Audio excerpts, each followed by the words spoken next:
नमस्कार मित्रांनो, ही कथा आहे जगतजननी माता पार्वती महाकाली रूप धारण करण्याच्या अनेक वर्षापूर्वीची आहे।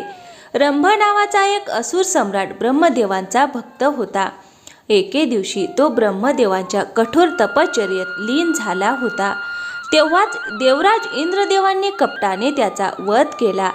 पुढील जन्मात त्याने रक्तबीजाच्या रूपात जन्म घेतला आणि पुन्हा एकदा ब्रह्मदेवांची कठोर तपस्या केली। त्याच्या तपस्येने ब्रह्मदेव अत्यंत प्रसन्न झाले आणि प्रकट होऊन म्हणाले, हे पुत्र, मी तुझ्या तपस्येने खूप प्रसन्न आहे। आता तू आपल्या इच्छेनुसार वरदान मागू शकतोस। सांग, तुला कोणते वरदान हवे आहे? हे प्रभू, मला असे वरदान द्या की या युद्धभूमीवर माझ्या शरीरातून जितकेही रक्त सांडेल त्यापासून माझ्यासारखेच रक्तबीज उत्पन्न व्हावेत, जे शत्रूंशी वीरतेने युद्ध करू शकतील। तथास्तु। असे वरदान मिळाल्यावर रक्तबीज अत्यंत बलशाली आणि अत्याचारी बनतो। आपल्या अपार शक्तीच्या गर्वात तो एके दिवशी माता पार्वतीशी युद्ध करण्यासाठी येतो।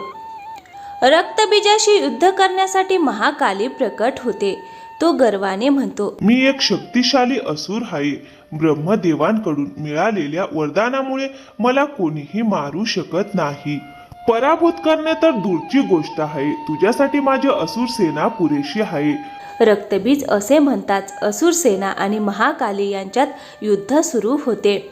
परंतु रक्तबीज महाकालीवर थेट प्रहार न करता कपटाने जगतजननीवर आघात करू लागतो।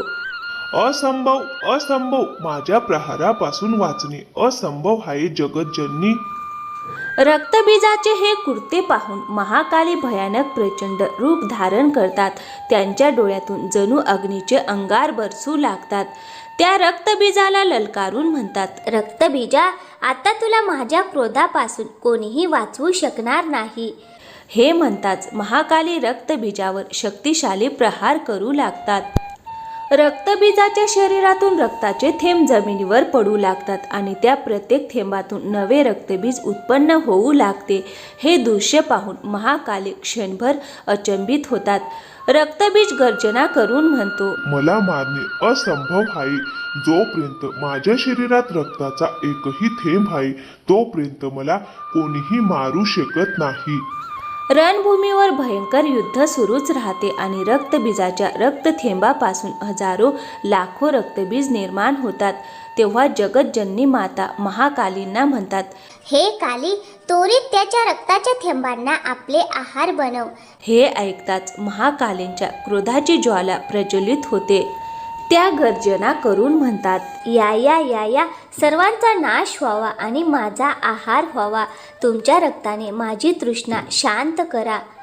यानंतर महाकाली एकामागून एक सर्व रक्तबीजांना आपले भक्षण बनवतात। अखेर त्या रक्तबीजाचा छेद करून त्याचे मस्तक आपल्या खपरात ठेवतात। रक्तबीजाचा अंत होतो, परंतु महाकालीचा क्रोध शांत होत नाही। त्यांच्या क्रोधाची ज्वाला आकाशाला स्पर्श करू लागते। महाकाली गर्जना करतात, मला अजून रक्त हवे आहे, मला अजून रक्त हवे आहे। माझी तृष्णा अजून शांत झालेली नाही। मला रक्त द्या, मला रक्त प्यायचे आहे। असे म्हणत महाकाली देवदेवतांना आपले भक्षण बनवण्यासाठी पुढे सरसावतात। हे पाहून सर्व देवगण भयभीत होतात आणि हाहाकार माजवतात। अरे, महाकाली आता आपल्याच रक्ताची आस धरत आहे।